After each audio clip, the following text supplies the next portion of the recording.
제가 어제 어떤 분하고 얘기를 했는데 이분이 상담을 많이 하시는 것 같아요. 오랫동안 상담하신 분이 이런 얘기를 하더라고요. 사람 참 변하지 않습니다. 거기에는 그 내용이 있어요. 컨텍스트가. 편할 것 같은데 안 돼요. 그에 대한 이 좌절이랄까 아픔 같은 것들이 묻어나오시더라고요. 여러분 사람 잘 변하지 않죠? 변할 때가 있어요. 언제 변하죠? 큰 충격을 받을 때 변합니다. 첫 번째. 큰 충격. 생각지 못했던 큰 충격. 뭐 자동차 사고일 수도 있고요. 그리고 두 번째는요. 큰 사랑을 받을 때 변합니다. 큰 사랑. 그리고 또 하나는 큰 깨달음을 얻을 때 사랑은 변하죠. 여러분 그런 것 같습니까? 여러분 그래서 보통 제가 한 번쯤 이런 얘기를 했는데 남성들이 군대 간 다음에 변합니다. 혹독한 훈련이나 어떤 예기치 못한 충격을 딱 경험한 후 변하죠. 충격이 오는. 그래서 외상 트라우마 그게 바로 거기에 있습니다. 사랑을 너무 확 받으면 또 변합니다. 그렇죠? 이거를 주변에서 확인해 볼 수 있어요. 같이 근무했던 한 분이 변했다? 지금 사랑하고 있는 것이죠. 또 하나는 뭐죠? 새로운 깨달음을 했을 때 사랑은 변합니다. 오, 저 사람은 왜 이렇게 변했지? 그건 바로 새로운 깨달음 때문인 거죠. 제자들은 변했나요? 오순절 성령 강림 이전의 제자들, 승천 이전의 제자들은 어땠습니까? 예수님이요, 내가 너희들하고 3년 동안 그렇게 같이 있었지만 어떻게 이렇게 변하지 않느냐라고 말하고 싶었던 제자들이었어요. 변할 기미가 조금 보이다가 다시 되돌아오고 그랬는데요. 정말 변했어요. 여러분 마태와 마가 누가복음에 보면요, 끝부분에 끝자락에 제자들의 변화된 모습이 잘 나타나 있습니다. 어떻게 변했죠? 기뻐하고 경배했다 이렇게 돼 있어요. 담대했다라고 변했어요. 어떻게 그럴 수 있었을까요? 그들은요, 승천하신 주님, 그분이 승천하셔 그 영광스러운 장면에서 큰 충격이 빠졌습니다. 그분이 우주적 취임을 하신 것 때문에요, 얼마나 놀랐는지 몰라요. 그분이 우주에 주시구나, 만유에 주시구나, 만화에 와시구나, 그 깨달음 때문에 그들은요 변합니다. 그리고 나 같은, 우리 같은 별 보이는 사람에게 너희는 가서 증인이 되라는 엄청난 직무를 맡겨주신 그 사랑에 힘입어서 변합니다. 제자들이 변했다면 우리도 변할 수 있겠죠. 네. 그리고 약속된 성령이 오셔서 제자들의 삶이 변화됐음을 인증샷 보여준 것입니다. 사도행전 2장. 어떻게? 성령님이 강하게 역사하셨잖아요. 그들의 그전의 모습은 무엇이었습니까? 약속대로 그들은 모여서 기도하고 기다리고 기대했어요. 그래서 약속된 성령이 임하셨습니다. 불과 같이 임하셨어요. 예수님은요, 이미 요한복음에서 그 배에서 생수의 강이, 우리 지난주에요, 기억하시죠? 마치 혀의 타액처럼, 침샘처럼 끓이지 않게끔 우리 가운데서 일어날 것이라고 말씀하셨습니다. 여러분, 건강한 몸은요, 침샘이 긴장되지 않죠? 건강한 그리스도인에게는 성령께서 우리 가운데 내주하셔서 계속 머무시고 거주하시고 내주하시고 이끄신다는 것을 말해주는 것입니다. 때로는 또 바람처럼 숨처럼도 오셔서 우리가 숨을 가쁘시는 어떤 거죠? 문제가 있는 거죠. 그렇지만 숨을 자연스럽게 쉬는 것. 그래서 루하우, 우리 하나님의 영을 바로 그렇게 표현한 거예요. 성령이 바로 하나님의 숨과 같은 것이죠. 우리 가운데서 들으시고 내리는, 우리 가운데 거주하시는 것을 말해주고 있습니다. 그런데 제자들이요, 성령의 그런 강한 임재 속에서 변화를 받습니다. 변화된 특징들이 있어요. 예를 들면 신자된 특징들이 있잖아요. 제자된 특징들이 있잖아요. 그들이 성령 강림 후에 변화된 특징들이 있으면 특별히 세 가지는요, 우리가 놓쳐서는 안 됩니다. 저는 세 가지를 같이 나누고 싶어요. 첫째, 그들은 어떤 것들을 변화됐죠? 몰두하는 삶, 전념하는 삶, 영어에는 devote라고 되어 있는데요. 거기에 헌신하는 삶으로 바뀝니다. 제가 어렸을 때요, 딱지광이었어요. 여러분 딱지 아세요? 장모님들 잘 모르시고 딱지, 예전에 딱지가 있었어요. 그래서 딱지를 팝니다. 그럼 그게 하나씩 오려돼가지고 그걸 파요. 그러면 그거 모으는 재미로 그 시절을 잘 통과했어요. 그게 많으면 내가 부자입니다. 그게 적으면 내가 가난한 사람입니다. 그리고 또 경기를 해서 게임을 해가지고 그걸 따오면 행복해진 거예요. 그날의 그 기쁨을 이루 말할 수가 없어요. 밥 안 먹어도 좋아. 딱지가 있는 그 다락방, 딱지를 보면서 흐뭇했습니다. 딱지만이 아니었어요. 구슬도 마찬가지였습니다. 구슬도 왕구슬이 있고 조그만 구슬도 있어요. 그 구슬을 얼마나 많이 모아서 자루포대에 있느냐, 그 구슬을 보면서 저는 삶에 참 보람이 있구나 하는 것을 많이 배웠어요. 그리고 거기에 몰입하게 돼요. 이상하게도 누가 가르쳐주지 않았는데 그것을 쥐면서 내 것이야 소유욕을 갖게 되었어요. 어릴 적에 발견한 소유욕. 그리고 거기에 전념하는 것. 사람은 뭔가 전념하는 거라는 것을 어릴 적에 알게 된 셈이죠. 이제 뒤늦게 내가 그랬다는 것을 알게 된 것이죠. 그리고 나서 초등학교 4학년쯤 됐을 때 초등학교 2학년, 3학년부터 동네 야구를 시작합니다. 플라스틱부터 시작해가지고 고무공으로 바뀌어요. 근데 그것도 성에 안 차는 거예요. 야, 저쪽 동네 가면은 직접 야구, 그 당시에는 나무배대로 했거든요. 한다고 하는 선수들을 그 광경을 좀 보고 싶다. 근데 그 소원이 결국 풀렸습니다. 지금은 없어진 동대문 야구장. 그 유일한 야구장 이제 하나였단 말이죠. 거기 가가지고 그 당시 고등학교 청룡배 무슨 황금사자기 그 동아일보나 조선일보 주최하는 그런 곳에서 이제 열전을 벌이는 지역의 대표 고등학교 선수들이 하는 그 광경을 보는 게 꿈이었는데 꿈이 이루어지지 않았겠습니다. 지금도 기억이 나요. 그 장애 아나운서가 대구 3번 1번 타자 2번 타자 4번 타자 김한근. 그리고 딱 소리가 나면 여러분 그거는 그래서 왜 야구 광분들이 거기 가가지고 있는지 저는 알아요. 그 소리가 딱 소리가 나면요 이 희열이 형연할 수가 없어요. 그 어린 마음에. 그리고 나서 야구장을 다 나오면 아휴 언제 또 야구장으로 요즘에 야구장을 자기가 원하면 필요한 만큼 갈 수 있잖아요. 그건 연례 행사였죠. 1년에 한 번 가면 쉽지 않았죠. 돈도 들어야만 했는데. 그러다가 이제 나이가 듭니다. 대학에 들어와서 이제 제가 속한 게 동아리가 있어요. 근데 어린이 선교 관련된 동아리였어요. 전교 관련된 동아리였어요. 근데 그 속한 선배들이 되게 복음적이고 선교적이었어요. 그러면서 저한테 눈을 뜨게 해줘요. 뭘 눈을 뜨게 해주냐면 어린이도 구원을 받아야 돼요. 에? 저는 어린이가 구원을 받아야 된다는 것에 생각을 잘 못했어요. 어린이는 어린이라는 또 다른 존재로 생각했지 어른들만 생각했거든요. 그럼 나도 청소년 시기를 거쳤는데 그렇지. 어린이도 구원받아야 되고 어린이도 보호를 받아야 되고 어린이도 주의 말씀이 필요하고 어린이도 예수님이 필요하다는 것을 배우게 됐어요. 강력하게 배우게 됐어요.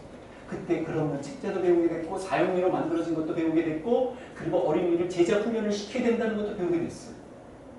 대학교 1학년 때 저는 한 규모가 있는 교회의 교사였어요. 이제 신출의 교사였어요. 근데 마음이 뜨거워진 거예요.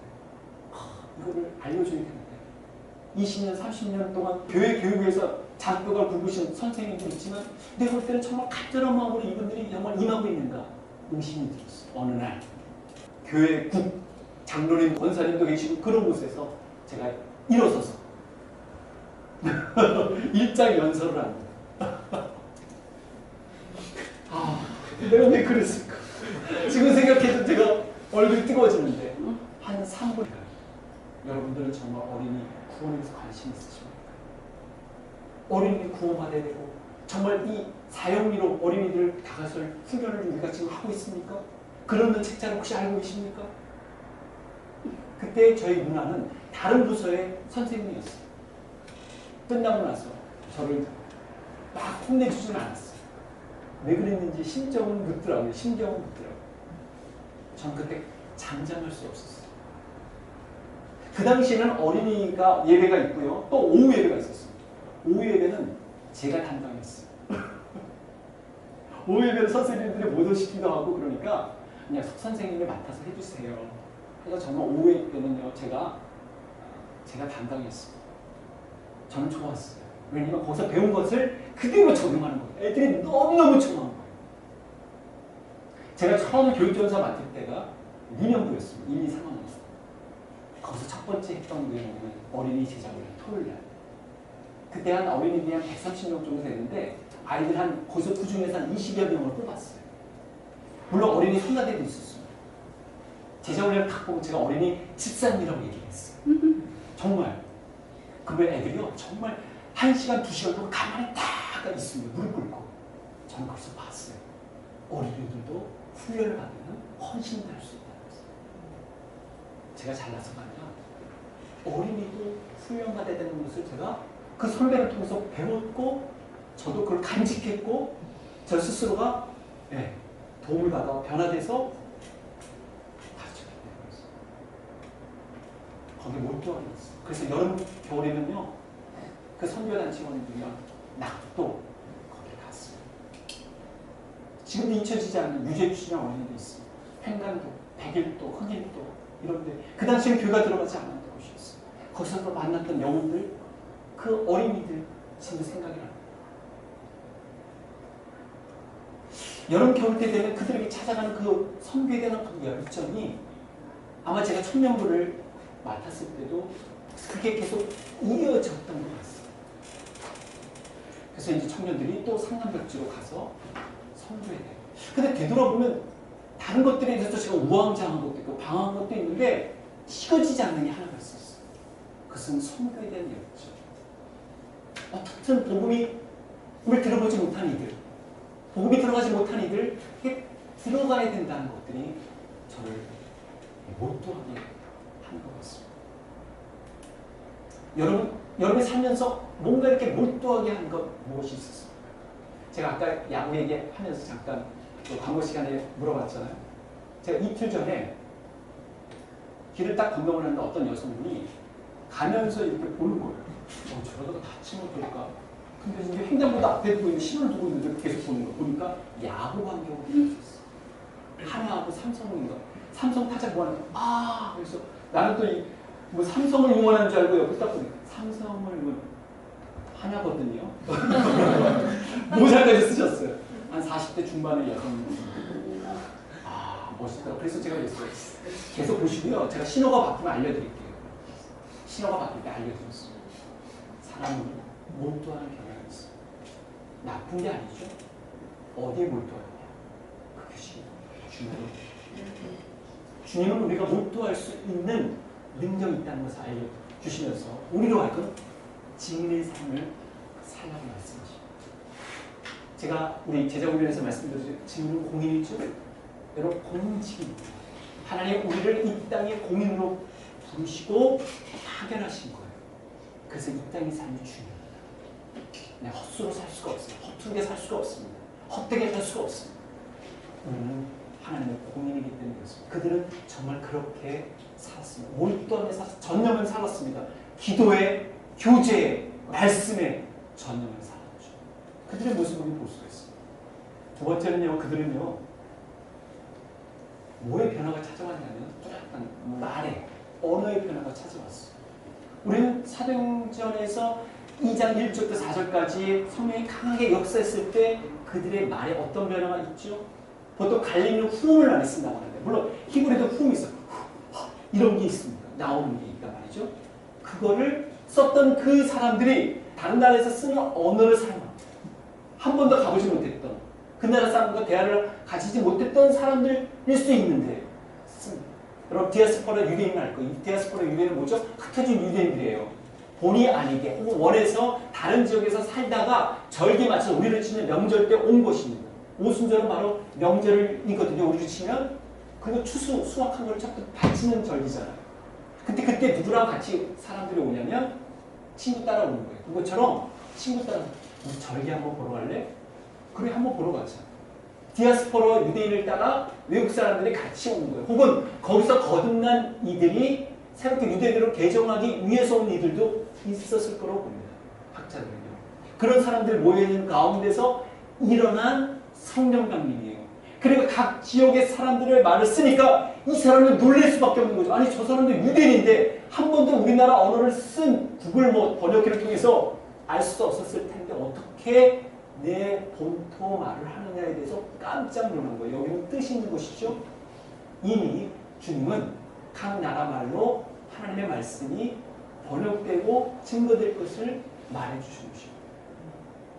그런데 제자들이 그렇게 말했을 때 사실 유대인들은 그 배경을 알고 있는 그리스도인들은 어디까지 가냐면 출애굽까지 갑니다.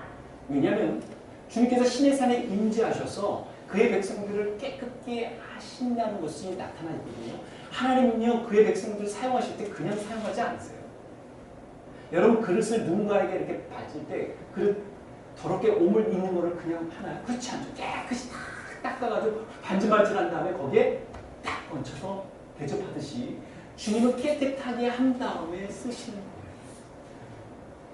거예요. 깨끗하게 하는 그 부분이 나타나 있어요. 그래서 이미 주님께서는요 세례 요한을 통해서 그가 오시면 그 성령과 불로 세례를 베풀 것이요. 불이라고 했을 때는 뭐죠? 깨끗해 하는 거예요. 정렬시키는 겁니다.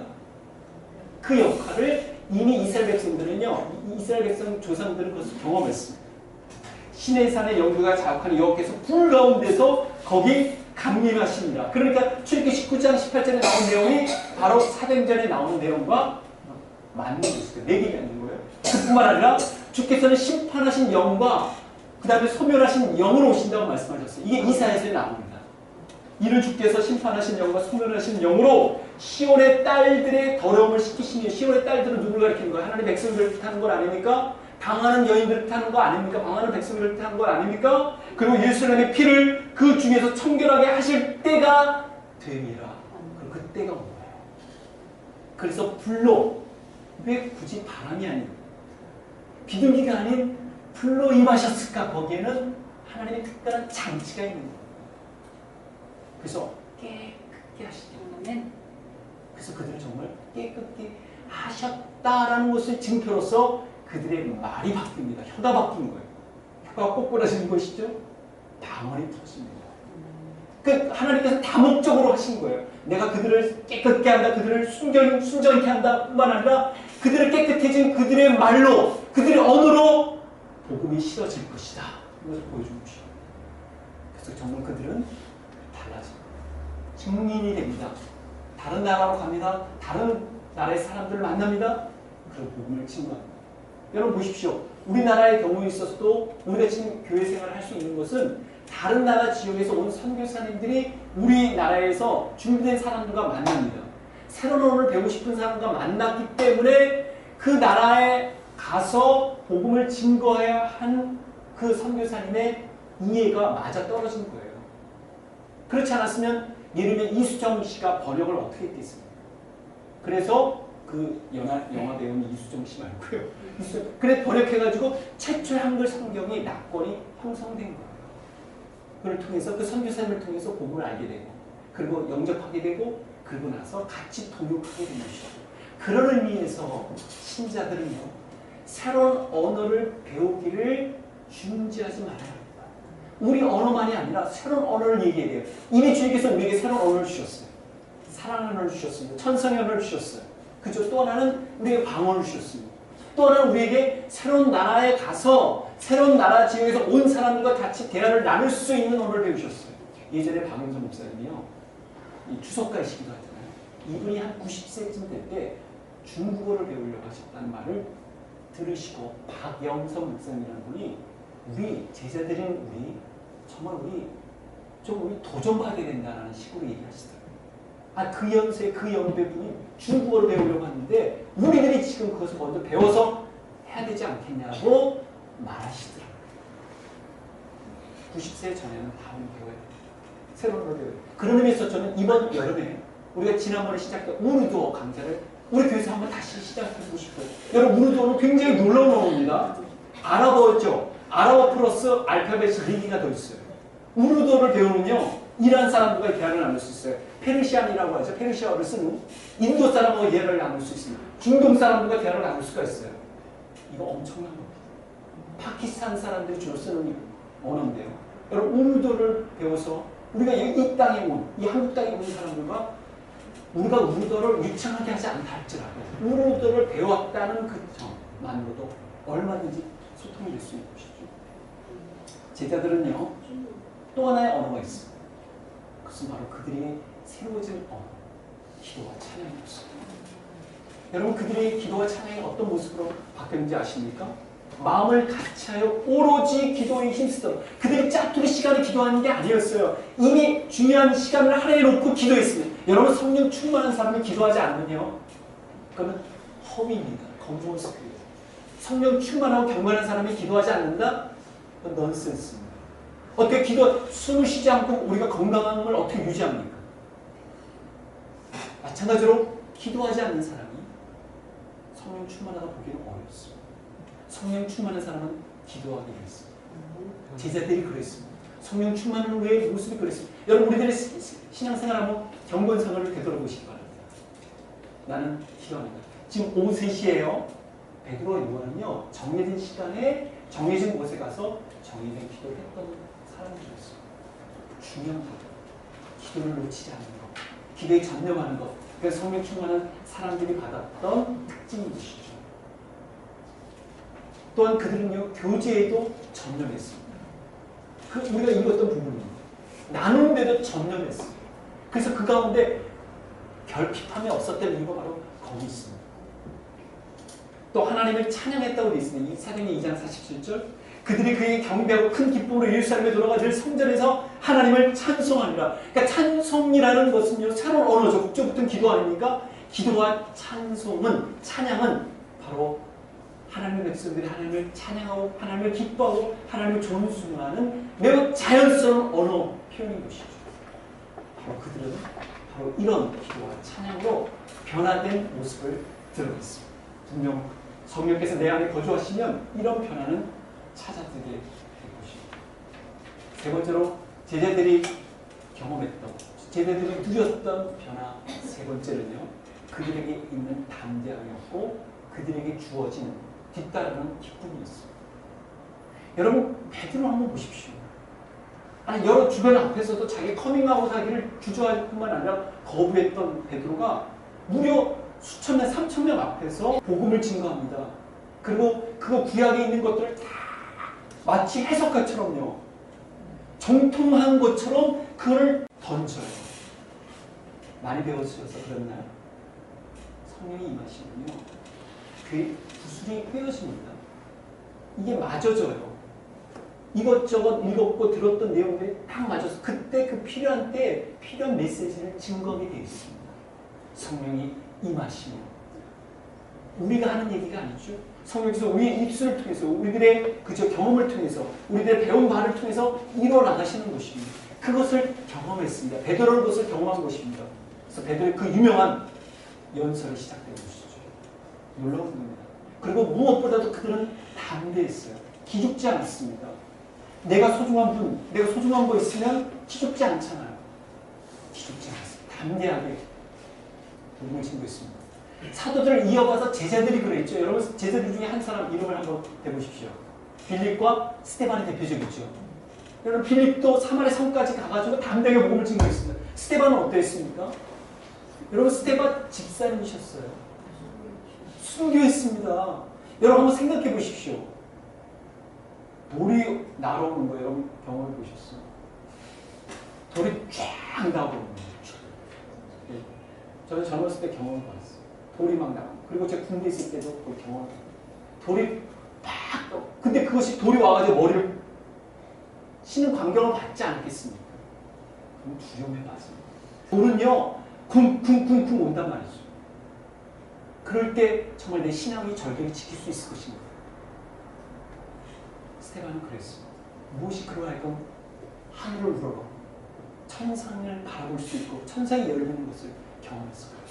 그는 성령이 충만했다, 지혜가 충만했다고 묘사되어 있습니다. 성령이 충만했을 때 담대함이 있습니다. 또 하나 제자들은요 기뻐했어요. 여러분 제자들이 성령 충만함을 받고 나서 이제 성령 충만함 가운데 살아갔을 때 반드시 있다는 것이 뭐였냐면 박혔습니다. 핍박이었습니다. 여러분 옥에 갇혔잖아요. 사도행전을 보면 복음을 증거했고 증인으로 살아갔는데 옥에 갇혔어요. 웬 불의한 부당한 압력을 받게 된 거예요. 거기 굴하지 않았습니다. 바울과 실라 옥에 갇혔잖아요. 거기서 뭐 했는지 아십니까? 하나님 그래도 어떻게 이럴 수가 있습니까? 라고 하지 않고 찬양했죠. 기도했습니다. 옥과 풀렸어요. 놀라운 기적이 일어난 것이죠. 그러니까 성령 충만한 사람들의 표정은요. 박해와 핍박 가운데서도 무엇을 잃지 않는다? 담대함과 기쁨을 잃어버리지 않는다. 예수님 믿으면 편안한 게 아니고요. 평강 가운데 산다는 말씀 기억해 주시기 바랍니다. 예수님 믿으면 일이 풀리는 게 아니라 어려운 일에도 불구하고 극복한다는 것이 예수를 믿는다는 것이 제자가 된다는 것은 주어진 일이 나를 결정지지 않는다는 것을 의미하는 것입니다. 너희가 세상에서 환난을 당하나 담대하라. 그 너희는 누구를 가르쳤을까요? 변화된 제자들을 가르친 것이 아니었을까요? 너희가 세상에 환난을 당하나 담대하라. 담대함을 제자들은 누릴 수 있었던 것입니다. 그러니까 제자로서 삶을 살 때는 살고자 할 때는요 무엇을 우리가 예비해야 되냐면 준비해야 되냐면 대비해야 되냐면 핍박과 박해가 뒤따르는 거예요. 근데 제자들은 그 능력을 기뻐했다고 되어 있지 않습니까? 여러분 한번 보십시오. 내가 제자로 살아갈 때 반대도 있고 회방도 있고 장애물도 있는데 그것을 기뻐할 수 있는 마음이 어떻게 생기냐고요. 근데 제자들은 생겼단 말이죠. 이 비밀을 풀 수 있는 게 우리가 생각 일상에서 발견입니다. 여러분 처음에는 귀찮아. 근데 운동하면 달라지죠. 목욕하기 귀찮아. 목욕하면 달라지죠. 이거 어떻게 할까? 일을 오늘 해야 되는데 근데 내일 해. 그러다가 또 어떡해. 근데 그래 일을 안 먹고 딱 일을 했는데 시원하시죠. 그거예요. 일상에서도 그런 기쁨이 찾아들 수 있다면 우리가 주의 일을 맡은 자로서 그 일을 감당할 때 증인으로서 일을 감당할 때 제자들의 삶을 감당할 때 우리에게 그 기쁨이 찾아듭니다. 그것을 제자들은 경험했던 거예요. 그것을 밝히 서명하거나 밝히진 않았지만 우리는 그것을 충분히 경험할 수 있습니다. 우리가 제자로서의 삶을 살아갈 때 분명히 우리에게는 기쁨이 찾아질 것입니다. 우리 서로 받은 그 기쁨은 알싸합니다. 여러분 이것을 우리가 누릴 필요가 있습니다. 이것을 경험할 필요가 있습니다. 사랑하는 성도 여러분 다시 모두의 제가 전했던 말씀을 키우시기 바랍니다. 사람 잘 변하지 않는다고 하죠. 또 변할 수 없는 것 같다고 하죠. 그러나 다른 데가 있다는 것을 성경 말해줘. 사람은 변할 수 있다. 변하지 않을 수 있었던 처음 보였던 베드로가 변했다. 사람을 낳는 어부가 결국 되었다. 증인이 되었다. 그렇다면 우리도 그럴 수 있는 건 아닙니까? 근데 그럴 수 있었던 배경에는 하나님의 끊임없는 열심히 있었던 것도 우리는 기억하지 않아요. 약속된 대로 그들은 기도했습니다. 하나님의 약속을 받으려고 함께 모였고 기도했습니다. 우리가 주일날 하나님의 은혜를 맛보려고 우리가 준비했던 것처럼 준비한 만큼 기다린 만큼 기대한 만큼